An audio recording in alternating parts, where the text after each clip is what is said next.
છે ભારતનો પાકિસ્તાનને વળતો જવાબ આપવામાં આવ્યો છે। ભારતે પણ પાકિસ્તાન પર ડ્રોન એટેક કર્યો છે, તો આ વળતો જવાબ ભારત તરફથી પણ આપવામાં આવ્યો છે। ભારતનો પાકિસ્તાનને વળતો જવાબ આપવામાં આવ્યો છે।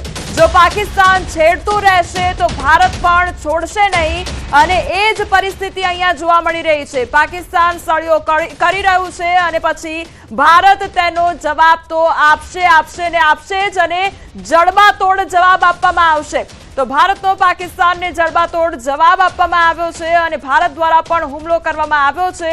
તો ભારતનો પાકિસ્તાનને વળતો જવાબ અને એ પણ જડબાતોડ જવાબ આપવામાં આવ્યો છે, કારણ કે પાકિસ્તાન પોતાની હરકતોથી બાજ નથી આવી રહ્યું અને એલઓસી પર પાકિસ્તાન તરફથી ફાયરિંગ કરવામાં આવ્યું છે, ત્યારે ભારતે પણ પાકિસ્તાન પર ડ્રોન એટેક કર્યો છે। તો ભારતનો પણ વળતો જવાબ આપવામાં આવ્યો છે।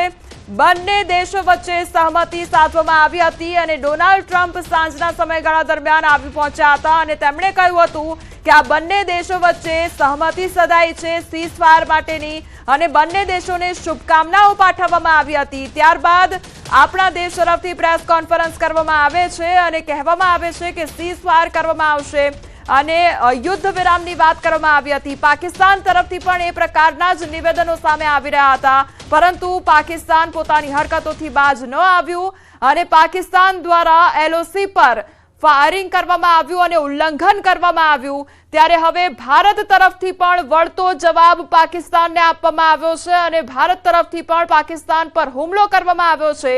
ડ્રોન વડે હુમલો થયો છે। અત્યાર સુધીનું શું અપડેટ છે તેના પર પણ નજર કરી લઈએ। પાકિસ્તાન તરફથી ચાલી રહેલા ગોળીબાર વચ્ચે જમ્મુ વહીવટીતંત્રે બ્લેકઆઉટ લાગુ કરી દીધો છે। જમ્મુ કાશ્મીરમાં જે પણ પ્રકારની પરિસ્થિતિ જોવા મળી રહી છે, તણાવભરી પરિસ્થિતિ સર્જાઈ છે, તેને ધ્યાનમાં રાખીને જમ્મુ વહીવટીતંત્ર દ્વારા બ્લેકઆઉટ લાગુ કરી દેવામાં આવ્યો છે અને આગામી સૂચનાઓ ન મળે ત્યાં સુધી આ બ્લેકઆઉટ જારી રહેશે। ઉધમપુરની વાત કરીએ તો ઉધમપુરમાં પાકિસ્તાની ડ્રોન જોવા મળ્યા હતા। ભારતની સંરક્ષણ પ્રણાલીએ તેમને તોડી પાડ્યા છે। ઉધમપુરમાં અંધારપટ હજુ પણ જોવા મળી રહ્યો છે, હજુ પણ બ્લેકઆઉટની પરિસ્થિતિ જોવા મળી રહી છે। રાજસ્થાનની વાત કરીએ તો રાજસ્થાનના 3 જિલ્લાઓમાં હજુ પણ બ્લેકઆઉટ રહેશે। જેસલમેરમાં રાત્રે 8:30 થી સવારે 6 વાગ્યા સુધી, તો જોધપુરમાં મધરાત્રી 12 થી સવારે 4 વાગ્યા સુધી, હનુમાનગઢમાં સાંજે 7 વાગ્યાથી સૂર્યોદય સુધી અંધારપટ રહેશે। તો બીકાનેરમાં બ્લેકઆઉટ રહેશે, પણ સમય નિશ્ચિત નથી તે પ્રકારની અહીંયા પરિસ્થિતિ જોવા મળી રહી છે। સંવાદદાતા ગૌતમ અમારી સાથે જોડાઈ ગયા છે। ગૌતમ, આ સૌથી મોટો અપડેટ કે પાકિસ્તાન તરફથી અવરચંડાઈ કરવામાં આવી, હુમલા કરવામાં આવ્યા, ઉલ્લંઘન કરવામાં આવ્યું અને હવે આપણા તરફથી પણ વળતો અને જડબાતોડ જવાબ આપવામાં આવ્યો છે। ગૌતમ, જે પ્રકારે આપણે છેલ્લા 2 દિવસથી જોયું છે કે પાકિસ્તાન એના ડ્રોન છોડી રહ્યું છે અને તેને લઈ અને ભારતીય જે સેના જે છે તેને પરાસ્ત કરી રહી છે। થોડી જ મિનિટોની અંદર આ ડ્રોન જે છે તે પરાસ્ત કરી દે છે।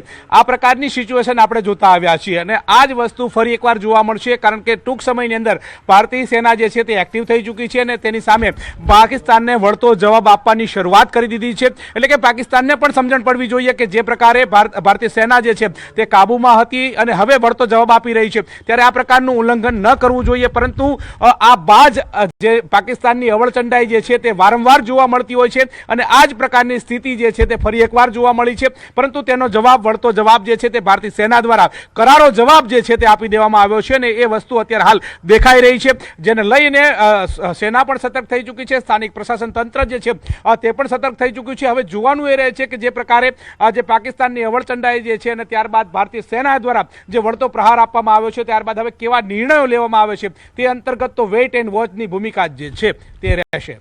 જી ગૌતમ, જે પ્રકારે તણાવભરી પરિસ્થિતિ છે અને હુમલા હવે બંને તરફથી થઈ રહ્યા છે, પાકિસ્તાનનો જવાબ પણ આપણે આપ્યો છે, ત્યારે શું સ્થાનિક તંત્ર તરફથી જે સરહદીય વિસ્તારો છે ત્યાં આગળ કોઈ પણ પ્રકારની સૂચનાઓ અત્યારે આપવામાં આવી છે, કારણ કે ફરી એકવાર આ હુમલા થઈ રહ્યા છે? એટલે